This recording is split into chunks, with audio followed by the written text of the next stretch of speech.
Bom dia, irmãos e irmãs.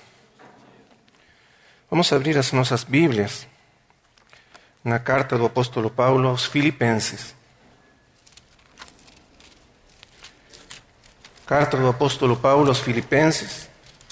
E Filipenses capítulo, vamos ler no capítulo 3, versículo 3.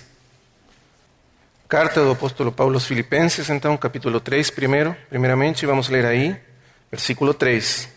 Diz assim: porque nós somos a circuncisão, os que em espírito servimos a Deus e nos gloriamos em Cristo Jesus, não tendo confiança na carne.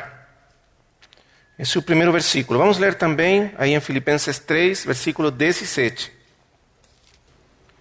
Irmãos, sede meus imitadores e observai os que assim se conduzem segundo o modelo que tendes em nós.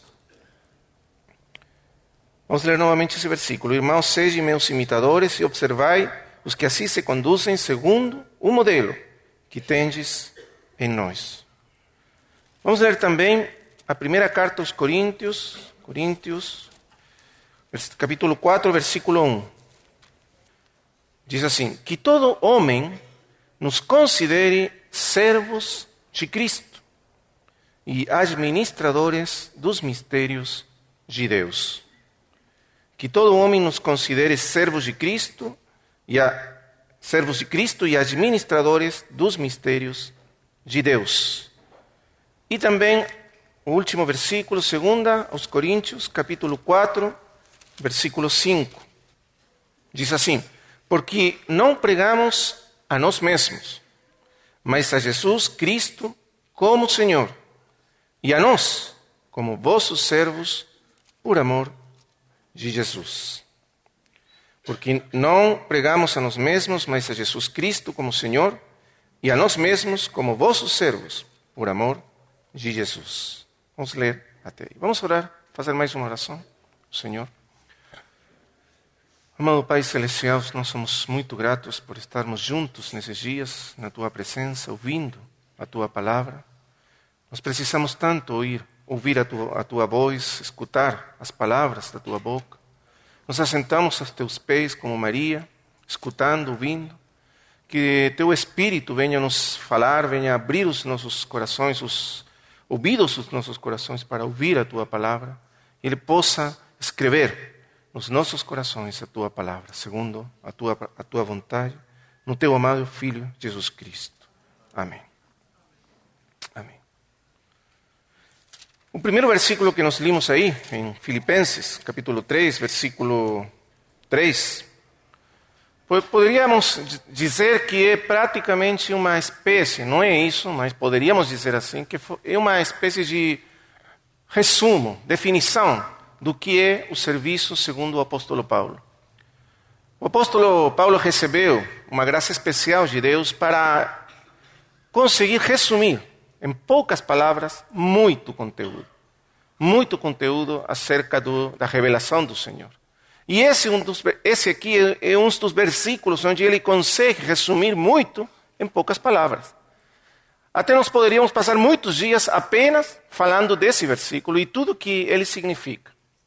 Mas, no mínimo, vamos tentar entrar no assunto, porque o encargo que foi me dado para compartilhar nesses dias tem a ver, então, com o apóstolo Paulo, o serviço, e o apóstolo Paulo como servo de Deus e como mordomo de Deus, dentro do tema, ou do assunto geral do retiro, do encontro.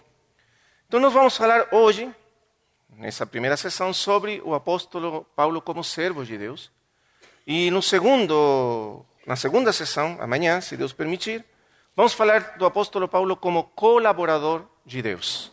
E que isso tem para nos ensinar, para nos trazer o ensino do Senhor para nós na vida do apóstolo Paulo. Então, nós vemos aí que ele diz no versículo 3, porque nós somos a circuncisão, os que em espírito servimos a Deus. Provavelmente na sua Bíblia, na sua tradução Ferreira de Almeida, é traduzido adoramos a Deus. Eu estou usando a Reina Valera. A tradução aí, adoramos a Deus. E aqui na minha tradução, na minha versão, diz servimos a Deus. Na verdade, a palavra que é usada aí no grego pode ser traduzida das duas maneiras. Pode ser traduzida como serviço ou pode ser traduzida como adoração.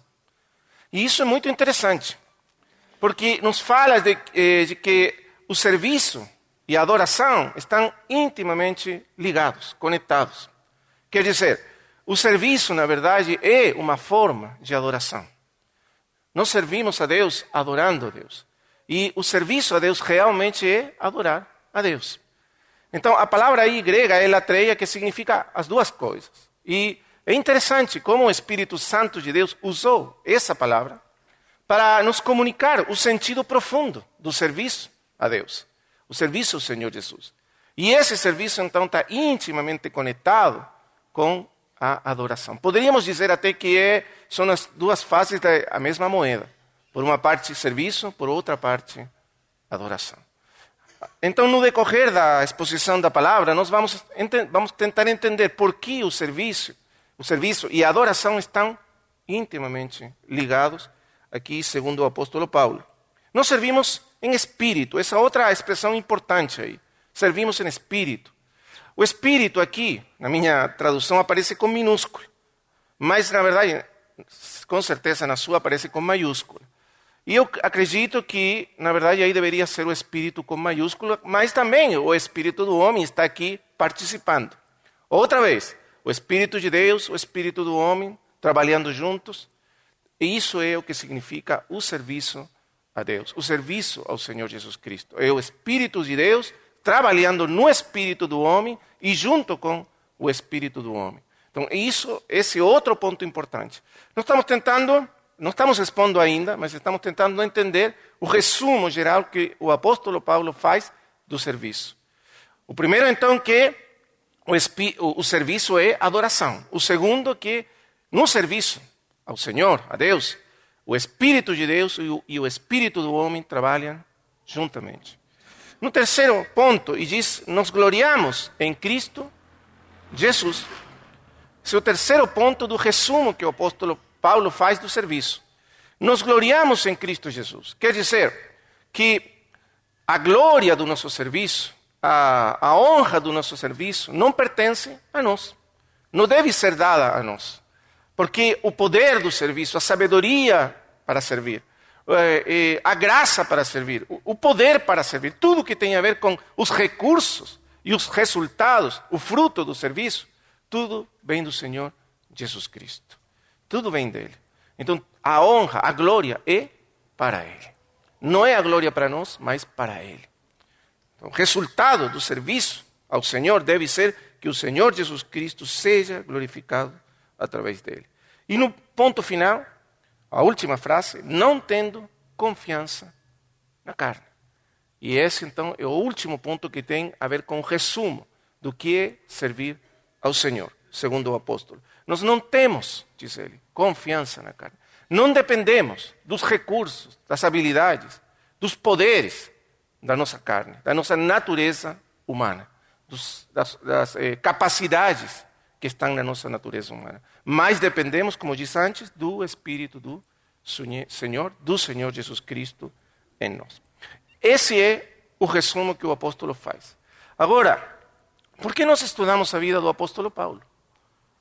Porque ele mesmo diz, agora, vamos ir para o capítulo 3, versículo 17, o segundo versículo que nós lemos.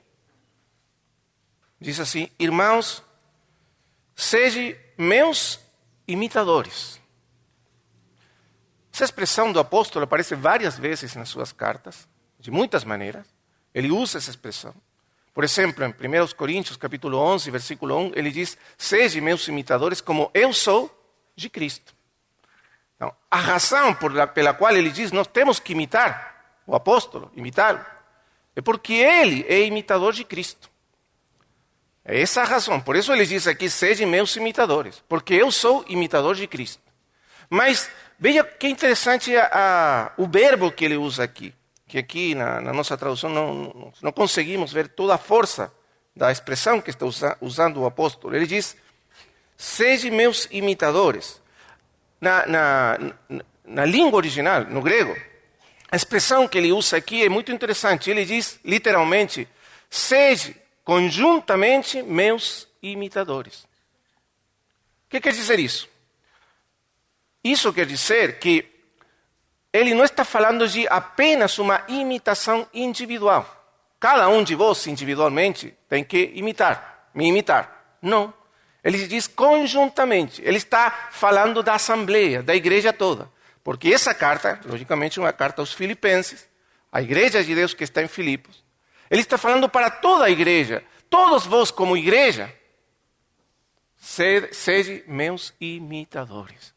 Quer dizer, a igreja toda precisa imitá-lo. É isso que ele está dizendo. Interessante, verdade? Ele se está colocando como modelo, como exemplo para toda a igreja de Filipos. E toda a igreja é chamada a imitar ao apóstolo. Porque ele diz aqui, sede meus imitadores e observai os que assim se conduzem segundo o modelo que tendes em nós. Tem outras pessoas na igreja, provavelmente, como diz aí, no primeiro capítulo, no versículo 1, diz Paulo e Timóteo, servos de Deus, servos de Jesus Cristo, aí já começa com o assunto, servos de Jesus Cristo, a todos os santos em Cristo Jesus que estão em Filipos, com os bispos e os diáconos. Então, ele diz aí logo, no versículo 17 do capítulo 3, que tem pessoas que entre eles, entre os filipenses, se conduzem segundo o modelo que tendes em nós. Esse nós aí são os apóstolos, Paulo e Timóteo. Então, essas pessoas que se conduzem segundo o modelo são provavelmente os bispos da igreja. Aqueles que imitam Paulo e são dessa mesma maneira modelos a serem imitados dentro da igreja em Filipos. Então, a questão da imitação é muito importante no ensino do apóstolo e, na verdade, no ensino do Senhor Jesus Cristo e de todos os apóstolos. Pela manhã estamos lendo aí Atos 2:42, quando fala que eles perseveravam na doutrina dos apóstolos. Agora, muito interessante, a doutrina dos apóstolos tinha duas colunas, duas partes. Quando você começa a ler no livro de Atos, o primeiro versículo, o Lucas, o escritor, diz assim, no primeiro livro, eu comecei a falar, no primeiro livro que é o Evangelho de Lucas, eu comecei a falar de todas as coisas que Jesus fez e ensinou.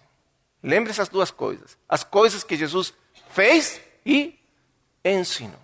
Então, a doutrina dos apóstolos está constituída não apenas pelas coisas que Jesus ensinou.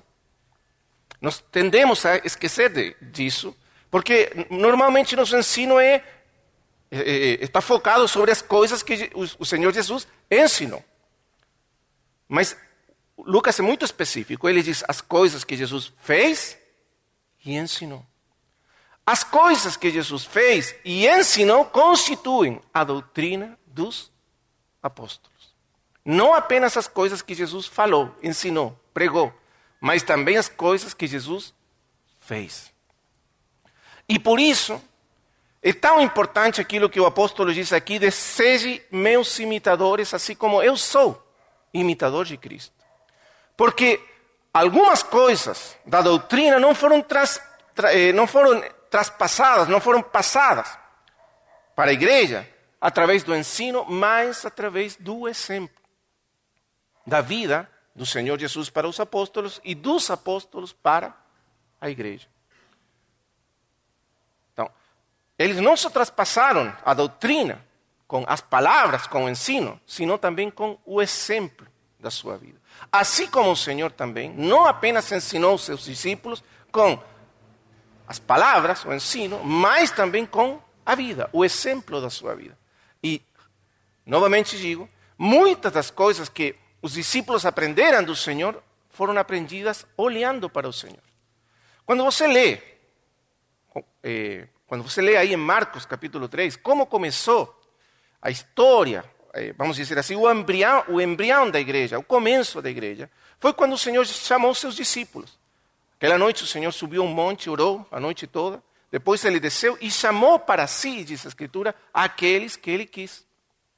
Lembra disso? Chamou para si aqueles que ele quis. E esses aqueles são os 12 apóstolos. Ele chamou para si. E a Escritura diz claramente, Marcos diz assim, e os chamou para que estivessem com ele. Veja que interessante. Os chamou para que estivessem com ele. Para que vivessem face a face com ele.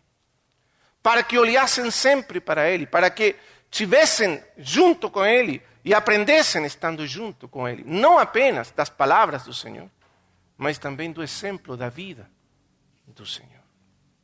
É por isso que depois João, muito tempo depois, quase no final da sua vida, na primeira carta de João, capítulo 1, versículo 1, ele começa a dizer o que temos ouvido, o que temos visto. Está vendo? Não só o que ouvimos, a palavra, os ensinos do Senhor, mas também o que temos visto com os nossos olhos, o que temos contemplado. E as nossas mãos apalparam referente ao verbo da vida. É o Senhor Jesus. Mas esse verbo foi revelado não apenas nas palavras, mas também na vida. E eles contemplaram, apalparam, viram com seus olhos, os próprios olhos, ao verbo da vida. E é isso que eles estão agora ensinando, pregando, escrevendo para a igreja. Então, meus amados irmãos, é muito importante entender isso. É por isso que Paulo fala da necessidade de imitar Paulo para, através da imitação de Paulo, imitar ao Senhor Jesus Cristo. Agora, a palavra que o apóstolo usa aqui é muito interessante, que é traduzida aqui como imitar. A palavra vem do grego mimos. Você sabe o que é um mimo, né? Pessoas que às vezes estão na rua e você vai passando assim e começam a imitar tudo o que você faz. Você fica meio constrangido. Ele faz tudo. Um mimo. E essa é a palavra que é usada aqui. Mimos. Vem de mimos. Pessoa que imita a outra. Agora, interessantemente, para imitar a outra pessoa, você precisa focar de uma maneira muito atenta, muito concentrada naquela pessoa. Não é assim. Não é simplesmente que você olha para uma pessoa e consegue imitá-la. Um mimo profissional, o que ele faz? Ele olha atentamente, estuda, né? Focadamente, concentradamente, a outra pessoa para conseguir pegar os gestos dela, as maneiras dela, tudo o que tem a ver com essa pessoa. Precisa concentração, focar nela. E aí então você pode conseguir imitar. Paulo está dizendo que as pessoas, os crentes aí da igreja, têm que olhar para ele. Olhar atentamente para ele, focar nele. Agora, eu não sei se nós poderíamos falar assim, desse jeito tão assim, né? Porque não todas as coisas da nossa vida são imitáveis. Mas no caso do apóstolo, parece que ele podia falar dessa maneira e dizer, irmãos, vocês podem olhar para mim e imitar o que eu faço. Mas isso é porque essa era a maneira que o Senhor Jesus ensinou aos seus discípulos. E Paulo, e agora bem importante, foi colocado por Deus como exemplo para as igrejas do que significa uma vida em Cristo. Ele foi colocado por Deus nessa posição. Não é que ele se colocou a si mesmo. Não é que ele tinha uma espécie de orgulho da sua vida cristã, então não era isso, nada a ver com isso. É que ele realmente foi colocado por Deus, pelo Senhor mesmo, na posição de ser um exemplo do que significa a vida de Cristo no homem. E por isso ele falava dessa maneira. Então, nós temos aí, no ensino do apóstolo, vamos dizer assim, a autorização para olhar para a vida dele e buscar nele, na vida dele, o exemplo de como nós podemos sermos servos de Jesus Cristo. Nele, no exemplo do apóstolo que é servo de Jesus. Por isso nós lemos aqueles 2 versículos também. 1 de Coríntios, capítulo 4, versículo 1, quando ele diz que todos os homens devem considerar ele e Barnabé como servos de Cristo e administradores dos mistérios de Deus. Essa é a expressão que ele está usando aí. Veja, vamos aí diz que todo homem, aqui todo homem não é simplesmente os crentes, claramente inclui os crentes, mas está falando de todo homem. Todo homem pode ver em nós, considerar-nos servos de Cristo. Veja que expressão maravilhosa. Todos podem ver em nós servos de Cristo. Nós não somos servos de Cristo apenas para os crentes, para a igreja, mas somos servos de Cristo para todos os homens. É isso importante considerar no apóstolo Paulo. Todo homem pode considerar-nos servos de Cristo e administradores dos mistérios de Deus. E isso particularmente porque esse foi o encargo que, como servos de Cristo, ele recebeu. Ser um administrador dos mistérios de Deus, como apóstolo do Senhor. Mas todos os homens podem considerar-nos como servos de Cristo. E 2 Coríntios 4, versículo 5, ele acrescenta o seguinte: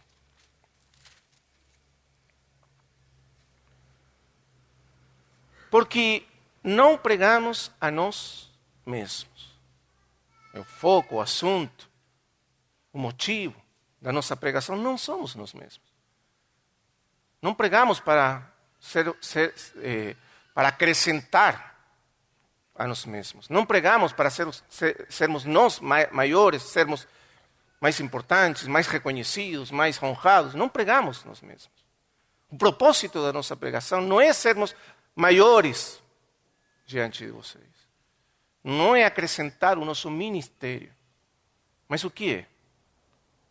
Nós nos pregamos a Jesus Cristo como Senhor e a nós, veja que interessante, como vossos servos por amor de Jesus. Não simplesmente servos de Cristo. É isso o primeiro. Mas também, diz ele, servos de vós, a igreja. Servo de Cristo é também um servo da igreja de Jesus Cristo. Não apenas servo de Cristo. Hoje em dia, infelizmente, a expressão servo de Deus, servo de Cristo, é usada num sentido de honra.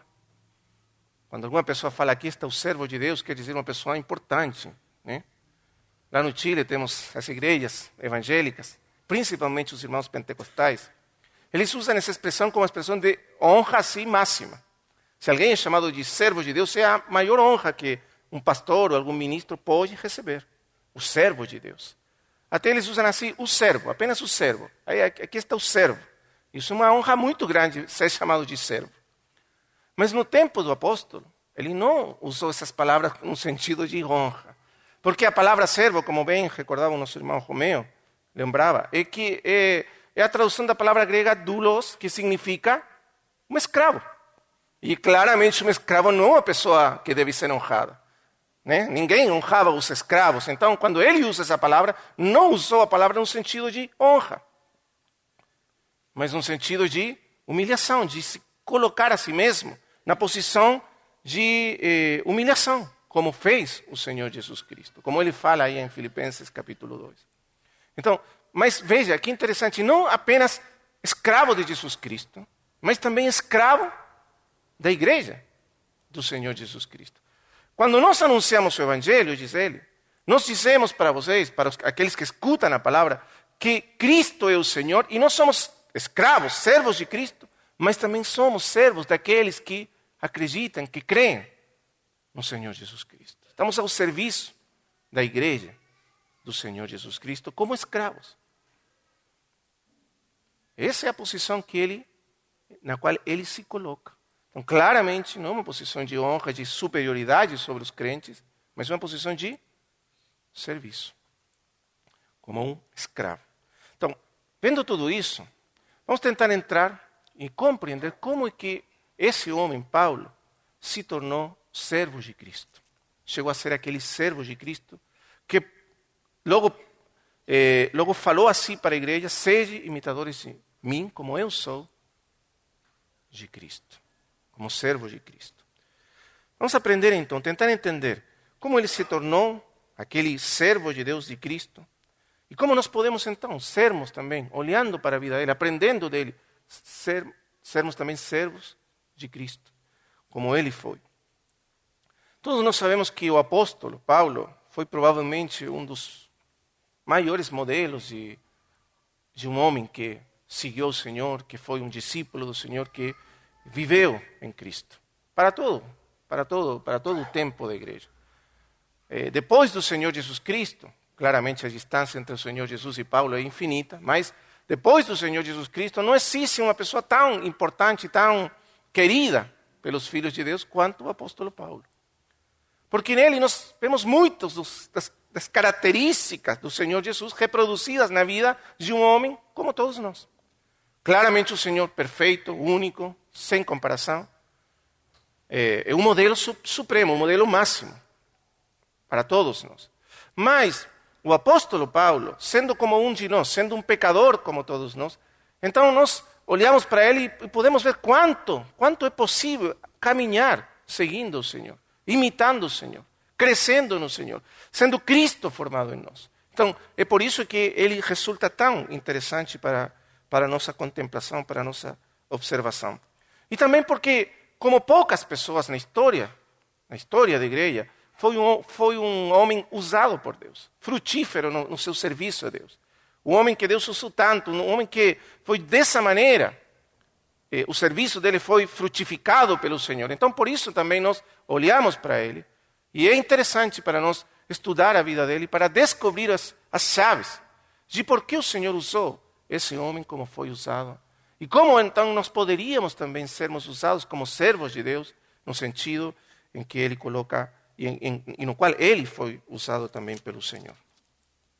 Então vamos entrar na vida do apóstolo para estudar alguns pontos essenciais. Existe uma carta no Novo Testamento que poderíamos chamar de autobiográfica do apóstolo. Não é isso, mas de alguma maneira nos abre a porta para a vida íntima do apóstolo.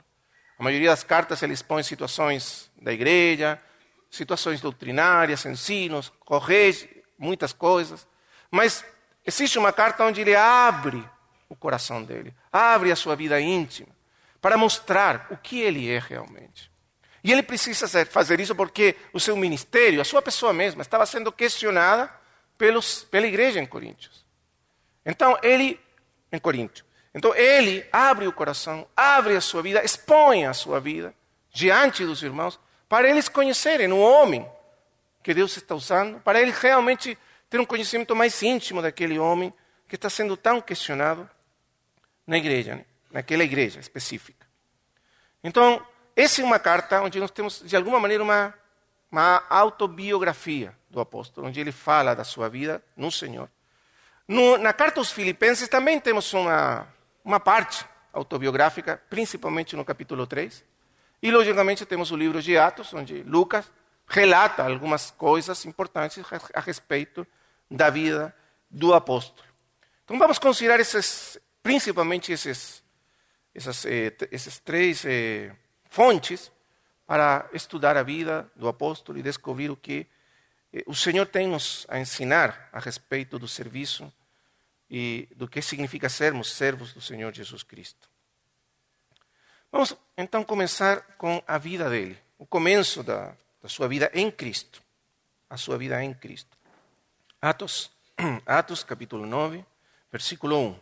Diz assim: E Saulo, respirando ainda ameaças e morte contra os discípulos do Senhor, apresentou-se ao sumo sacerdote e pediu-lhe cartas para as sinagogas de Damasco, a fim de que, se achasse alguns que eram deste caminho, tanto homens como mulheres, os levasse presos a Jerusalém. E indo no caminho, aconteceu que, ao chegar perto de Damasco, subitamente o cercou um resplandor de luz do céu. Vamos ler até aí por enquanto.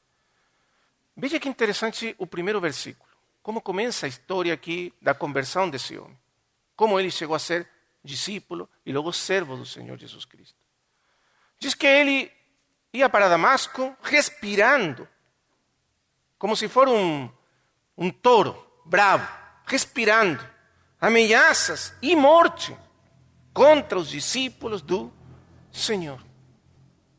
Por que Paulo fazia isso? O que motivava o coração desse homem para respirar Respirar significa que sua mente, seu coração, o ser inteiro dele estava governado pelo ódio, pela raiva, pelo desejo de matar aos discípulos do Senhor, desejo de matar. Coração cheio de rancor, ódio e amargura. Esse era um homem que perseguia a igreja do Senhor Jesus. Antes nós lemos que ele entrava casa por casa, pegava os crentes, os levava e os jogava na cárcere. Deixava eles sair. Ele assolava, ele destruía a igreja. Era um inimigo da igreja do Senhor Jesus. Ele odiava os crentes e odiava ao Senhor Jesus. Porque claramente cria que era um impostor, uma pessoa falsa, um falso Messias. Pessoa que devia ser totalmente banida da história e do mundo. Ele e seus seguidores. E assim andava esse homem. Mas por que o fazia? Essa é a pergunta que nós podemos começar para entender a esse homem. Por que Paulo fazia isso?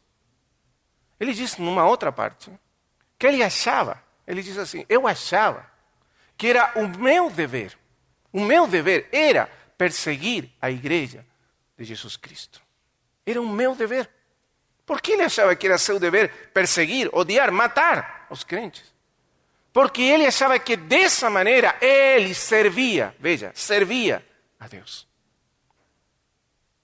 Paulo era um fariseu formado na lei de Deus, no conhecimento da lei de Deus, nas tradições judaicas, no entendimento, no orgulho judaico.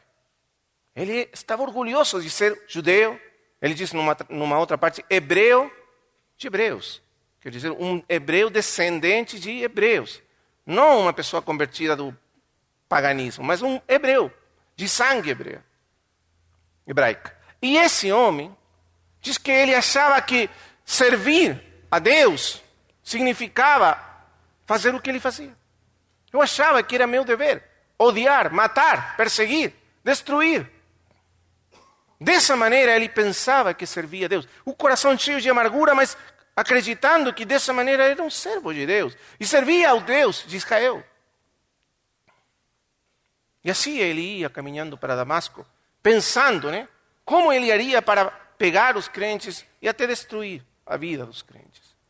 Esse homem cheio de amargura, de ódio. E esse ódio era o motor que movia a sua vida.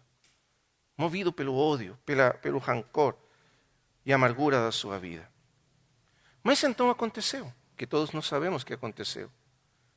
Diz que, versículo 13, indo no caminho, aconteceu que ao chegar perto de Damasco, subitamente o cercou um resplendor de luz do céu. Um resplendor de luz do céu. Ele foi rodeado de uma luz inacreditável. Paulo diz numa outra parte que aquele resplendor de luz que o rodeou meio-dia, era um meio-dia. Era tão forte que até a luz do sol escureceu. Era tão forte, você conseguiu alguma vez olhar para o sol do meio-dia? É impossível. Você não consegue nem alçar muito a vista, fica por aí, 45 graus, não consegue muito mais. Mas essa luz que rodeou Paulo era tão grande que até a luz do sol escureceu, pareceu escura. Imagina a luz que caiu sobre ele. Era a luz da revelação do Senhor Jesus Cristo, a luz que veio do céu, diz a Escritura. E o Senhor se revelou a ele, apareceu a ele, se mostrou a ele, com uma luz brilhante, além de toda comparação. E então, versículo 4 diz, e caindo em terra, ouviu uma voz que dizia, Saulo, Saulo, por que me persegues? E ele disse, quem é Senhor? Respondeu o Senhor, eu sou Jesus, a quem tu persegues. Duro é para ti recalcitrar contra os aguilhões. E ele, tremendo e atônito, disse, Senhor, que queres que faça? Então aqui você vê um momento em que começou a história de Paulo como servo de Jesus Cristo. A Escritura diz, se você continua a ler, que O Senhor não falou para ele imediatamente o que ele deveria fazer, mas disse: entra na cidade e lá te será dito o que deves fazer. E o versículo 8 diz: então Saulo levantou-se da terra e, abrindo os olhos, não via ninguém. E guiando pela mão, conduziram-no a Damasco. E esteve 3 dias sem ver e não comeu nem bebeu. Qual que foi o resultado daquela luz, daquela revelação do Senhor na sua vida? O que trouxe na sua vida? O primeiro que trouxe foi trevas. Ele ficou na total escuridão. Foi o primeiro. Assim começou o Senhor a preparar esse vaso. Se você continua a ler comigo, capítulo 9, versículo 15, agora através de Ananias, o Senhor disse para Ananias, mas o Senhor disse-lhe: vai, porque este é para mim um vaso escolhido. Este é para mim um vaso. A palavra vaso significa também um instrumento ou uma ferramenta. Um vaso que Deus escolheu, apartou, separou para quê? Para usar, para seu serviço. Esse é um vaso escolhido. Mas para que ele se tornasse um vaso útil nas mãos do Senhor, e ele fosse realmente útil para o Senhor, ele devia ser primeiramente preparado para ser esse vaso escolhido. E aqui então começa a preparação desse homem. Já no momento da sua conversão, nesse mesmo momento, começou a preparação de Paulo para o serviço ao Senhor, para ser servo de Jesus Cristo, vaso escolhido, instrumento nas mãos de Deus, ferramenta nas mãos de Deus. E o primeiro que acontece com ele é que a luz do Senhor o cegou. O cegou totalmente, ficou cego, ele não conseguia enxergar nada, tanto assim que ele precisou ser levado pela mão por outros e introduzido em Damasco. Por que a luz do Senhor cegou Paulo? Por que começou assim a história dele? Porque Paulo era um homem cheio de conhecimento e sabedoria humana sobre Deus. Você sabe, ele era um fariseu. E ele foi formado aos pés do maior dos mestres hebraicos daquele tempo, Gamaliel. E esse era o grande orgulho da sua vida. Ele diz: eu fui formado, criado aos pés de Gamaliel. O maior dos rabis daquele tempo. Aí foi formado ele. E então ele, desde pequeno, porque a formação de um fariseu começava quando era pequeno ainda. Eles começavam a estudar a lei. E aos 15 anos, eles já tinham que memorizar o Pentateuco. Eles tinham que ser capazes de decorar o Pentateuco completo. Imagina esse homem, quanto conhecimento tinha da lei de Deus. Quanto tinha estudado a lei, quanto tinha estudado sobre Deus mesmo. Quanto sabia ele. E quão orgulhoso estava desse conhecimento. De fato, todo esse conhecimento que ele tinha, toda essa confiança que ele tinha no conhecimento, na sua formação acadêmica, aos pés de Gamaliel, é o que fazia dele aquele homem que perseguia a igreja. Esse conhecimento o levou a ser inimigo de Cristo.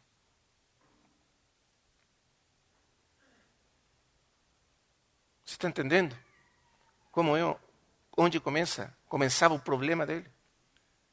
Todo esse conhecimento encheu o coração dele de ódio, rancor, amargura. Era um conhecimento de Deus meramente humano, sabedoria humana. Mas ele confiava tanto nisso. Tanto assim que estava disposto a perseguir e matar pessoas, acreditando no que ele conhecia, ou achava conhecer de Deus. Ele diz, era por zelo de Deus que eu perseguia a igreja. Mas então, quando ele viu aquela luz, o primeiro que aconteceu é que a luz do Senhor revelou a imensa escuridão do seu coração, da sua sabedoria humana. É por isso que ele ficou cego, porque no momento o primeiro que apareceu diante dele, que tudo que ele sabia sobre Deus era errado. Tudo que ele achava que conhecia sobre Deus, sobre a palavra de Deus, sobre a Escritura, era errado. Imagina o que significou isso para ele. Quando ele viu a luz do Senhor, ele viu também as trevas do seu coração e da sua mente. A luz do Senhor revelou as trevas do coração de Paulo. Foi o primeiro que aconteceu com ele. E caiu no chão. Caiu no chão. Então, meus amados irmãos, é por isso que ele fala depois, aquele versículo, Filipenses, diz, não tendo confiança na carne. Se alguém tem motivos, razões para confiar na carne, diz ele, eu mais. Filipenses, nos primeiros versículos do capítulo 3. Eu tenho ainda mais razões para confiar. Quantas razões ele tinha para ter confiança nas suas capacidades? Mas desde o primeiro momento, o primeiro que ele aprendeu do Senhor é que ele não tinha razão alguma para confiar na sua carne. Então, aí temos Paulo caindo e começando essa primeira lição. A luz do Senhor trazendo também, ou expondo a escuridão, a total, a completa escuridão do seu coração. Irmãos amados, é tão fácil para nós confiarmos em nós mesmos sem perceber que estamos confiando em nós mesmos para servir ao Senhor. Muitos de nós, por exemplo, temos estudado a Escritura muito, lido muito, aprendido muitas coisas sobre a palavra, sobre a Escritura, lido muitos livros. E é tão fácil que o nosso coração vai pensando, achando, sem que nós sejamos muito cientes disso, que porque nós conhecemos a Escritura, que Deus deveria usar-nos. Mas Deus não usa as pessoas simplesmente porque têm conhecimento da Escritura. A nossa confiança não pode estar nos nossos estudos, nem no nosso conhecimento, mas no Senhor mesmo. Então, essa foi a primeira lição que começou a aprender o apóstolo. Veja agora comigo, vamos avançar um pouquinho. A segunda coisa é que ele passou 3 dias cego. Você pode ver aí, diz versículo 9, e esteve 3 dias sem ver e não comeu nem bebeu. 3 dias cegos. E nesses 3 dias, o que aconteceu dentro dele? Primeiro, trevas. A primeira coisa, trevas. Profundas trevas. Aqui diz, no versículo 6, diz, e ele tremendo e atônito. Atônito significa que ele ficou totalmente fora de si, sem compreensão, sem apoio, sem capacidade nenhuma de entender, de explicar o que estava acontecendo com ele. Nesses 3 dias, ele teve tempo para pensar muito, orar, meditar, pensar muito. E então começou a surgir, eu acredito, o que foi o foco principal da sua vida nesses dias. 3 dias. 3 dias de escuridão. Mas nesses 3 dias ele começou a entender o que foi depois, o que convertiu ele naquele homem que serviu o Senhor Jesus Cristo. Nesses 3 dias, ele começou a entender. Ele odiava o Senhor. Ele perseguia a igreja. Quem que era ele? Porque o Senhor tinha alcançado ele. Aquele Senhor todo-poderoso. Apareceu diante dele, mas longe de fazer o mesmo que ele fazia com o Senhor. De responder como ele merecia ser respondido pelo Senhor. Um homem que perseguia, que odiava, que matava os crentes. Esse homem foi achado pelo Senhor que ele perseguia. E não foi destruído. Não foi esmagado como um bicho. Ele merecia isso e ainda mais. Mas não foi isso que o Senhor fez com ele. E ele começou a pensar, por que, Senhor? Por que você não me destruiu? Aquele Senhor tão glorioso, tão todo-poderoso. Agora ele sabia que Jesus Cristo era o Senhor. Ele reconhece no momento quem é. Quem és, Senhor? Eu sou Jesus, a quem tu persegues. E olhando para a face daquele que achava seu maior inimigo, achou não ódio, não amargura, mas achou amor, achou graça. Pense o que isso causou no coração dele. O coração cheio de trevas, cheio de amargura, de ódio, começou a derreter. O amor de Cristo, diz ele, foi derramado nos nossos corações. Ele começou a entender. Cristo me amou. Quando ele escreve muito depois para os Gálatas, ele diz, o Senhor me amou. É uma expressão muito interessante. O Senhor me amou, diz ele. E se entregou a si mesmo por quem? Por mim. É que ele até esse momento, e muito depois, até o final da sua vida, nunca conseguiu entender, nem explicar por que o Senhor me amou a mim. Me amou. Eu não merecia. Quem queria? Ele diz, no final, eu não sou digno de ser chamado apóstolo. Até eu sou menor que o menor de todos os santos. E ele me amou. Porque ele se encontrou com o Senhor da glória e descobriu que o Senhor, longe de aborrecê-lo, o amava. E foi cativado esse dia por Cristo. Esse dia ele se tornou escravo de Jesus Cristo. Mas escravo do amor de Cristo. Ele foi cativado pelo amor de Cristo. Não foi cativado pelo poder, nem pela autoridade, nem pela grandeza do Senhor. Mas que tudo isso, ele foi cativado pelo grande amor de Cristo. E isso fez dele um servo de Jesus Cristo. Irmãos amados, nós não podemos sermos servos. Não podemos ser servos de Jesus Cristo sem sermos cativados pelo seu amor. Não somos servos pela obrigação de servir, nem por temor, nem por medo. Sei lá por que Paulo servia ao Senhor antes, por medo, por temor, por obrigação, de uma maneira legalista. Quantas pessoas servem a Deus por temor? Quantas pessoas servem porque acham que nunca vão satisfazer ao Senhor? Sentem obrigação de alguma maneira fazer alguma coisa para agradar a um Senhor que nunca está satisfeito de nós. Você já passou por isso? Está vivendo assim? Paulo era um desses, era um fariseu. Os fariseus achavam que eles tinham que fazer muito para agradar a Deus.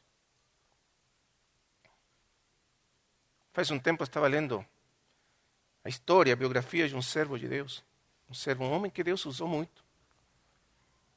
E uma coisa muito interessante na vida dele, ele diz que até o final da sua vida, ele passava por tempos em que achava que Deus não o amava. Ele sentia que Deus não o amava. Não quer dizer que ele pensava, ele sabia que Deus o amava. Mas uma coisa é saber e outra coisa é sentir. Ele não se sentia amado por Deus. Ele se sabia amado por Deus, mas não se sentia amado por Deus. E sabe por quê? Porque ele cresceu num lar onde seu pai era um pastor que enfatizava uma relação legalista com Deus, de regras, normas, e sempre fazer muita coisa para agradar a Deus. O problema com isso é que ele cresceu pensando que tinha que fazer muito e nunca era suficiente para agradar a Deus. E Paulo, então, era desses homens que queriam agradar a Deus, mas nunca conseguia agradar a Deus. Por isso diz o Senhor aí, uma dura é dura coisa recalcitrar contra os aguilhões. Alguma coisa não dava certo no seu relacionamento com Deus, mas ele não conseguia entender, não conseguia aceitar. E continuava, e sempre era pior, piorava cada dia. Um Deus que nunca se satisfaz. Mas quando ele olhou para a face do Senhor aquele dia, ele descobriu uma coisa totalmente diferente. Ele era amado. Incondicionalmente amado. Incondicionalmente. Ele não tinha nada para oferecer a esse Senhor. Só amargura, ódio. Mas ele achou que aquele Senhor o amava. E isso mudou totalmente a sua vida. E aí ele diz, em outra parte, ele chegou a ser prisioneiro de Cristo. Prisioneiro de Cristo. Cativo por Cristo. Escravo de Jesus Cristo. Num sentido que vem do Velho Testamento. Aquele escravo que, por gostar tanto do seu Senhor, do seu amo, ele decidia ficar para sempre como escravo, lembra? Então permitia que fosse furada a sua orelha. E isso significava que para sempre ele seria escravo, porque amava aquele amo, porque esse Senhor dele tinha sido tão bom com ele. E isso foi o que aconteceu com o apóstolo. Se tornou aquele escravo, aquele servo, não por obrigação, não por temor, mas porque achou amor nele. Por isso depois ele fala daquele amor que constrange. O amor de Cristo nos constrange. Então, aí temos aquele homem surgindo, como servo do Senhor Jesus Cristo. Logo, interessantemente, outra coisa que ele aprendeu nesse dia, capítulo 9, versículo 6.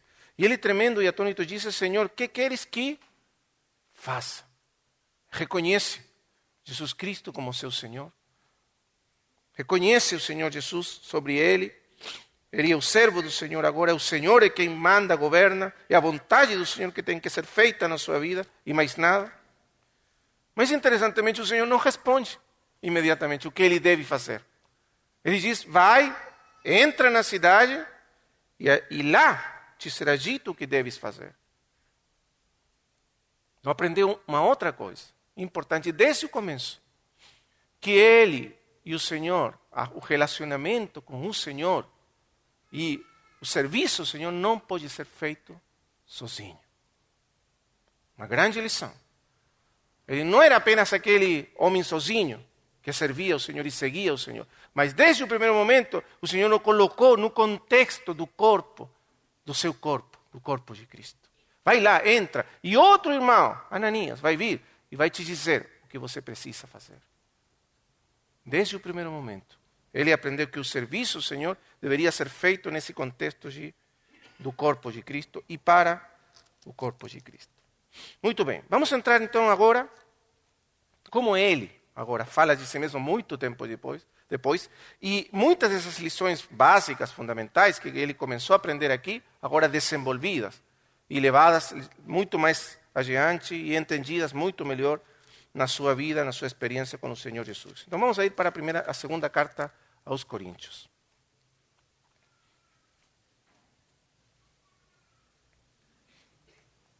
O Senhor Jesus falou para ele, para Ananias, na verdade, não para ele, mas através dele, de Ananias, para ele.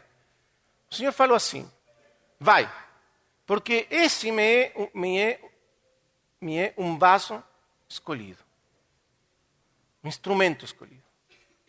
Porque eu, diz o Senhor, lhe mostrarei quanto lhe será necessário padecer por meu nome. Lembra? Quanto lhe será necessário padecer por meu nome. Aí então o Senhor marca a vida inteira desse homem. Ele será um homem sujeito ao padecimento a vida toda. Interessante. Porque ele se tornou escravo, servo, imitador de Cristo.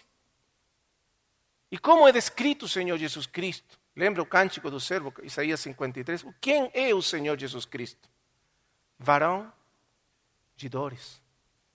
Esse é o Senhor. É assim descrito. Ele é o varão de dores. Experimentado em quebranto. Quem conhece melhor que o Senhor o sofrimento, o quebranto, a dor? Ontem o irmão Romeu nos falava daqueles passos em Getsemane e as palavras usadas para descrever o sofrimento do Senhor aí no jardim de Getsemane. E aí você pode ver como realmente ele é o varão de dores, experimentado em quebranto. E Paulo, para se tornar imitador dele, seguidor dele, discípulo, aprendiz do Senhor, também seria sujeito a uma vida de padecimento. E quando nós entramos na carta aos Coríntios, muitos anos depois descobrimos que realmente essa foi a vida, essa foi a jornada que ele percorreu. E foi através dessa jornada que ele se tornou aquele homem tão frutífero nas mãos de Deus. Porque esse sofrimento ao qual ele foi sujeito não foi por acaso, não foi porque o Senhor queria castigá-lo por tudo que ele fez antes, nada a ver com isso, era porque esse caminho era o caminho da frutificação. E você não pode desligar o padecimento da frutificação. Se você quer entender por que Paulo foi tão frutífero na sua vida, você tem que entender que era preciso, por isso diz o Senhor, é necessário É necessário, tem que ser assim, precisa ser assim. Ele tem que entrar nesse caminho de padecimentos para se tornar o vaso escolhido por mim, o instrumento útil nas mãos do Senhor. Nós descobrimos quão preciosos são os padecimentos de Cristo em nós. Aqui os padecimentos não são os padecimentos que todas as pessoas passamos por padecimentos normais da vida humana. Doenças, situações difíceis, família, trabalho. Mas aqui, esses padecimentos são padecimentos específicos. São os padecimentos de Cristo, dos quais ele participa. Então vamos tentar entender e entrar aí. Você já sabe como começa a segunda carta? A segunda carta começa ele relatando justamente uma grande tribulação pela qual ele acabou de passar junto com os irmãos. Aquela tribulação que diz ele experimentou na Ásia. Diz que foram atribulados tão fortemente, de tal maneira que até perderam a esperança de continuar vivendo, de conservar a vida, diz ele.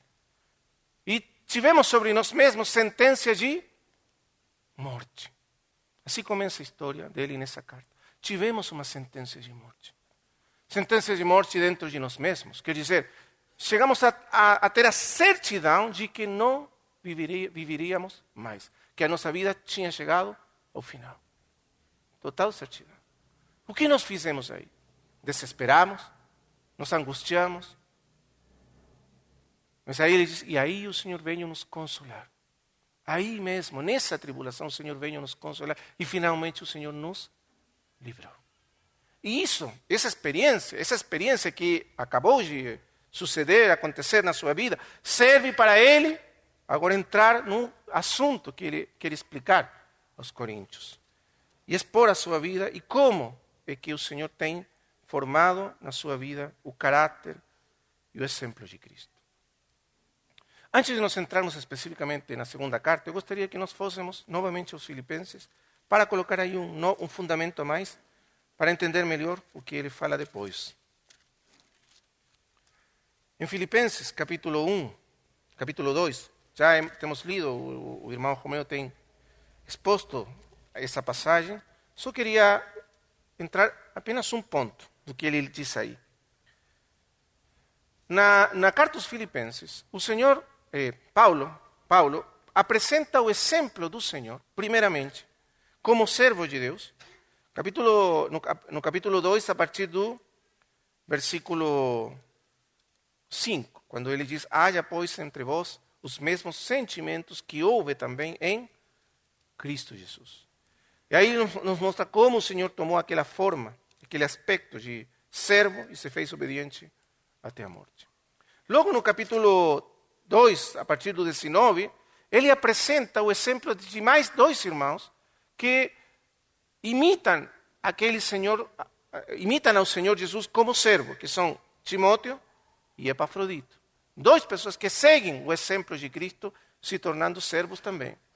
E no capítulo 3 se apresenta ele mesmo como imitador de Cristo, seguindo o exemplo de Cristo e também tornando-se um servo, como Cristo foi feito também.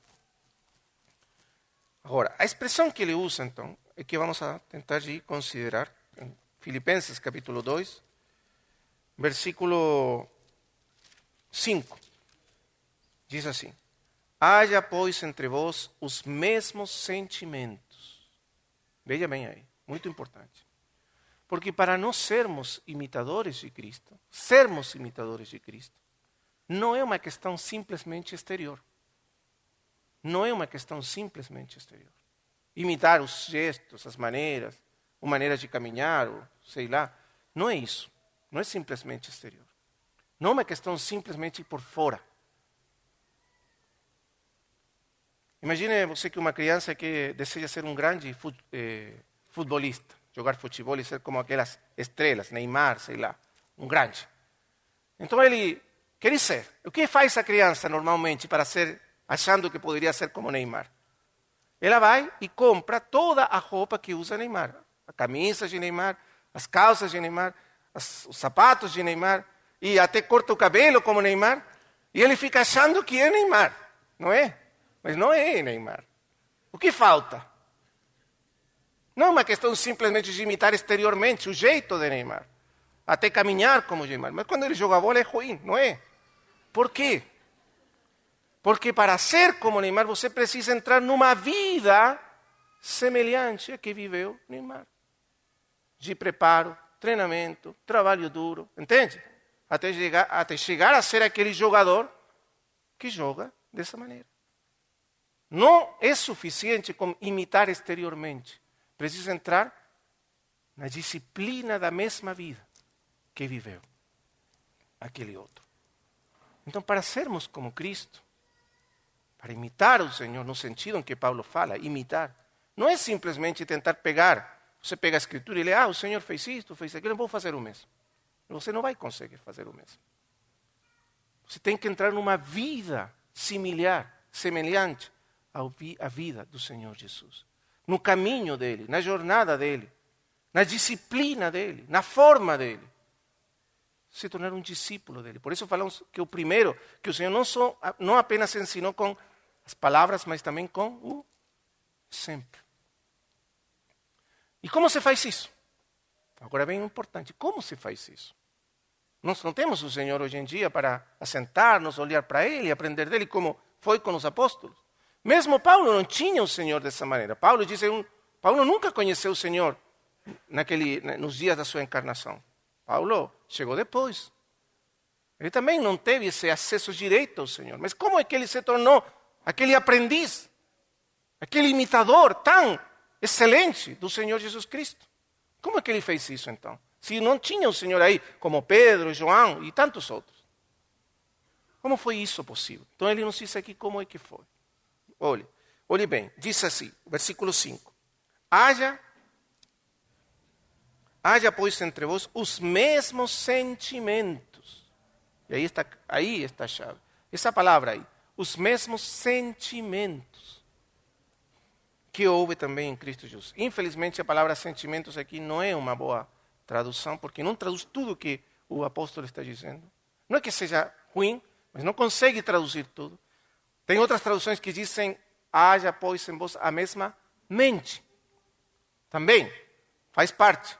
Mas, na verdade, nós temos que unir as duas coisas. Mente e sentimentos para entender tudo o que o apóstolo está falando aqui. A palavra que ele usa aqui é frônesis, que refere-se à mente do homem, mas num sentido muito específico no grego. Normalmente, a palavra que é usada para mente, traduzida como mente na Escritura, no Novo Testamento, é nous, que significa a mente pensante, a mente que cogita, a mente que pensa, a mente que tira conclusões, a mente que razoa. A mente, o nous.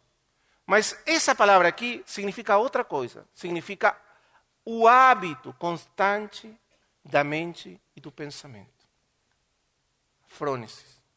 Quer dizer, as coisas que nossa mente pensa de maneira constante e habitual e estão ligadas a esses pensamentos com sentimentos que governam habitualmente nossa vida.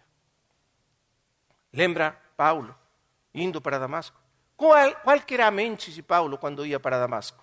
Que governava a sua mente? Raiva, ódio, rejeição, desprezo. Esses eram os pensamentos. E esses pensamentos incluíam sentimentos de matar, destruir, atacar. Isso governava a sua mente. Mas quando ele olhou para Jesus, descobriu outra mente, totalmente diferente da sua.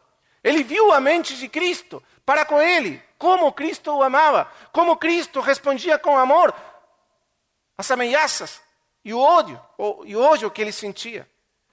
A mente de Cristo cativou o coração de Paulo. Então, o ponto é, o importante é que a mente de Cristo significa que nós chegamos a ter habitualmente os pensamentos de Cristo em nós. E como temos habitualmente os pensamentos de Cristo, temos também os sentimentos de Cristo governando a nossa vida. Amém? Isso significa imitar a Cristo. Não é simplesmente exterior, é interior. Começa dentro do coração. Primeiramente o coração começa a imitar a Cristo. E imitamos a Cristo pensando como Ele e logo sentindo como Ele. Como se faz isso? Então vamos ver na vida do apóstolo. Agora sim. Vamos tentar resumir para deixar para amanhã o que falta. Vamos ver rapidamente alguns pontos principais na segunda carta aos Coríntios. 2 Coríntios, capítulo 1, versículo 12. Diz assim: porque nossa glória é esta, o testemunho da nossa consciência, ou de nossa consciência, de que com simplicidade e sinceridade de Deus, não com sabedoria carnal, mas com a graça de Deus, conduzimos-nos no mundo e muito mais para convosco. Ele fala primeiramente, diz, o testemunho da nossa consciência. Veja que o foco dele não está nos atos exteriores, primeiramente, o que fazemos exteriormente, mas o que acontece dentro de nós, no nosso coração. O que está acontecendo dentro do nosso coração é o que determina o que nós somos exteriormente. A nossa conduta exterior sempre é o resultado do que há dentro de nós. O que há dentro de nós? Diz o testemunho da nossa consciência. Que nós, diz, com simplicidade e sinceridade de Deus, não com sabedoria carnal, e aí usa essa expressão, sabedoria carnal. Não com sabedoria carnal, mas com uma boa consciência. Conduzimos-nos no mundo e muito mais para convosco. Sabedoria carnal é aquilo que ele tinha, aquilo que ele tinha antes. Todo aquele conhecimento, toda aquela sabedoria na qual ele confiava. Tudo que ele aprendeu antes de Cristo. Mas não usamos dessa sabedoria, diz ele. Nunca mais. Nós agora confiamos apenas na sabedoria de Deus. Sabedoria que vem pela palavra de Deus. Que vem pelo conhecimento de Cristo. Que vem de Cristo. A sabedoria dele em nós. Nós rejeitamos, renunciamos à nossa própria sabedoria para viver na sabedoria dele. E isso tem a ver com todos os aspectos da nossa conduta e da nossa vida. Porque nós nos conduzimos com simplicidade e sinceridade de Deus. A simplicidade e a sinceridade que vem de Deus. E está em nós. Porque aí o ponto então é que a sabedoria, veja, a sabedoria com a qual nos conduzimos, diz ele, é uma sabedoria que vem de Deus. Veja comigo também 2 Coríntios, capítulo 10, versículo 4. Porque as armas de nossa milícia não são carnais, mas poderosas em Deus para a destruição de fortalezas. Uma vez que derribam argumentos e toda altivez que se levanta contra o conhecimento de Deus e levam cativo todo, presta atenção a isso, levam cativo todo pensamento para a obediência a Cristo. As armas da nossa milícia, os instrumentos, não são carnais. Sabedoria humana, sabedoria carnal. Nossos pensamentos, os pensamentos do apóstolo estão sujeitos a Cristo, estão cativos de Cristo. Por isso nós falamos daquela mente de Cristo, que é aquela mente habitual, pensamentos cativos. Quer dizer, o que governa a nossa mente são pensamentos, os pensamentos é a mente de Cristo. E essa é a sabedoria que nos governa, essa sabedoria com a qual nos conduzimos. Não uma sabedoria que vem do mundo, mas aquela que vem de Cristo. Como que nós chegamos a ter esses pensamentos, essa mente de Cristo? Apenas de uma maneira.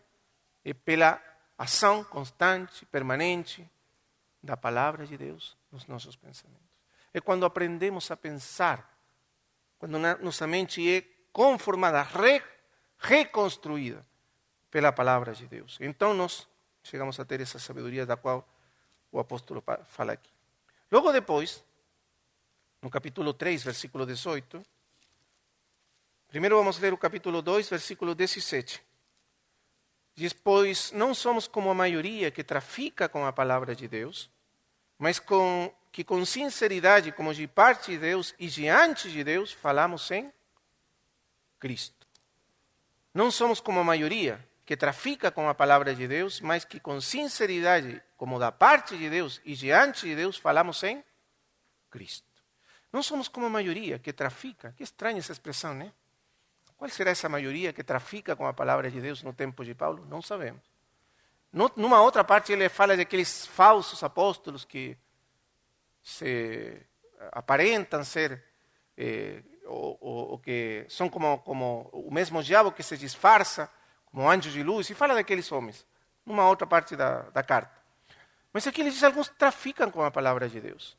Traficar significa que eles usam a palavra de Deus para obter algum ganho pessoal.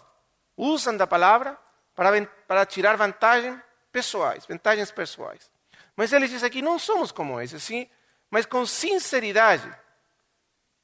Segunda chave, como da parte de Deus e diante de Deus, falamos em Cristo. E essa expressão aqui que parece tão rápida, e podemos até nem perceber que está aí, é muito importante, é fundamental a respeito da vida do apóstolo como servo de Deus. Diz ele, da parte de Deus e diante de Deus. Não sei se vocês lembram ontem o irmão Romeu falando daqueles dois pilares da vida do Senhor Jesus. Lembra quais eram? A face de Deus, do Pai, e a vontade do Pai. Os dois grandes pilares da sua vida. E Paulo aqui está falando de um desses pilares fundamentais. Diante de Deus. Paulo vivia na presença de Deus. Deixa-me explicar isto. Por que é tão importante? Quando se fala, quando a Escritura nos apresenta ao profeta Elias, lembra? A primeira aparição do profeta Elias. 1 de Reis, capítulo 17, versículo 1, diz assim. E Elias, que era um dos moradores, e aí relata quem era Elias, disse ao rei Acabe, disse o seguinte, vive o Senhor, em cuja presença eu estou. Veja essa expressão maravilhosa, porque descreve o que é um servo de Deus, um instrumento de Deus. Vive o Senhor, em cuja presença eu estou. Um homem que mora na presença de Deus e vem da presença de Deus e chega até nós desde a mesma presença de Deus. Viver na face de Deus, olhando sempre o rosto de Deus. Isso significa em cuja presença estou. E Elias era esse homem que olhava para Deus, que estava face a face com Deus. Agora, quando se nos fala no Novo Testamento, quando o Novo Testamento, no capítulo 1 de João, do Evangelho de João, fala de João o Batista, diz o seguinte, houve um homem enviado de Deus. Mas a expressão enviado de Deus aí significa literalmente enviado de estar diante de Deus. Essa é a tradução literal dessa passagem. João o Batista foi um homem enviado de estar diante de Deus. Vive o Senhor em cuja presença estou. Porque a vida cristã não pode ser vivida senão na presença de Deus. Isso significa caminhar com o Senhor, viver com o Senhor. Então, o apóstolo está aqui dizendo, nós estamos diante de Deus. E por isso falamos da parte de Deus. Vivemos constantemente olhando a face do Senhor. Ele repete o mesmo, capítulo 3, versículo 18. E todos nós com a cara descoberta, como que olhando em um espelho a glória do Senhor, vamos sendo transformados de glória em glória na mesma imagem, como pela ação do Espírito do Senhor. Por isso é imitação de Cristo. Por isso é que podemos imitar. Como poderíamos imitar se não o vemos nunca, se não o contemplamos? O que imitaríamos dele se não estamos face a face com ele? Imitar a Cristo significa que o vemos e então o imitamos. Mas essa imitação, diz Paulo, se torna possível pela ação do Espírito Santo de Deus em nós. Porque o sentido é o seguinte, nós olhamos para Cristo como olhando para um espelho. Quando você olha para um espelho, o que você vê no espelho? A sua imagem, o seu rosto. Mas aqui, de uma maneira maravilhosa, o rosto que o espelho devolve para você, retorna para você, não é o seu rosto, mas é o rosto do Senhor. Quer dizer, você está olhando no espelho, quem é você? Nele. E o Espírito então nos transforma para sermos semelhantes àquele que estamos vendo no espelho. Não é isso maravilhoso? É isso que nos faz semelhantes a Cristo. Viver olhando para a face do Senhor. Amém? E quanto mais olhamos para Ele, quanto mais vivemos na presença dEle, tanto mais somos semelhantes a Ele. É isso que muda totalmente a nossa vida. É porque Paulo contemplava Cristo. O primeiro que ele fez, depois que ele convertiu ao Senhor, diz que ele ficou aí em Damasco, mas ele pregando Cristo, mas o primeiro que ele fez, ele disse, foi para a Arábia. E passou lá muito tempo, 3 anos provavelmente. Fazendo o quê? Conhecendo o Senhor, meditando no Senhor, buscando a face do Senhor. Amém? Aí foi que ele foi adquirindo os rasgos do Senhor. E quando, aqui no mesmo capítulo 3 de 2 Coríntios, ele lembra do exemplo de Moisés. Moisés subiu ao monte e ficou 40 dias e 40 noites com o Senhor, na presença do Senhor. E quando ele desceu, o que aconteceu? A glória do Senhor brilhava no rosto de Moisés. Tanto que os filhos de Israel não conseguiam olhar para o rosto de Moisés, de tão glorioso que era. Mas Moisés não estava ciente disso acontecer com ele. Ele só tinha estado com Deus, falando com Deus, intimidade com Deus, face a face com Deus. Mas quando ele saiu daí, a glória de Deus estava nele. E a Escritura diz, mas essa glória, diz Paulo, era uma glória que ia assumir um dia. Não era para sempre. Ia perecer. Mas hoje, a glória que nós vemos no Senhor, e ela se fixa em nós, fica conosco para sempre. Amém? Mas isso só vai acontecer, se nós passamos tempo de comunhão, de intimidade, face a face com o Senhor. Então nós somos pessoas que, diz Paulo literalmente, que nós estamos chegando para vocês com a palavra do Senhor, porque nós estamos vindo da presença do Senhor.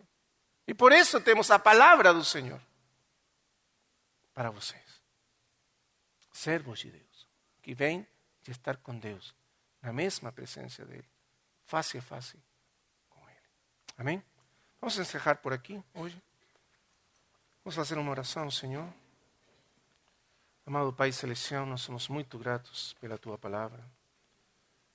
Obrigado pelo exemplo do apóstolo Paulo. Como nós vemos nele um servo de Deus que foi formado, preparado, até transformado pela ação do Teu Espírito, da Tua palavra, pela comunhão íntima contigo, para ser usado da maneira que ele foi usado, para benefício da igreja e de todos os crentes até hoje. Pai, nos ajuda para sermos nós também, da mesma maneira, preparados como vasos, como instrumentos úteis nas Tuas mãos, e sermos realmente servos Teus, imitadores de Cristo, como Ele foi aquele servo perfeito, aquele servo que se tornou o exemplo e o modelo para todos nós, como servos seus. No nome do Teu Filho Jesus, te pedimos essas coisas.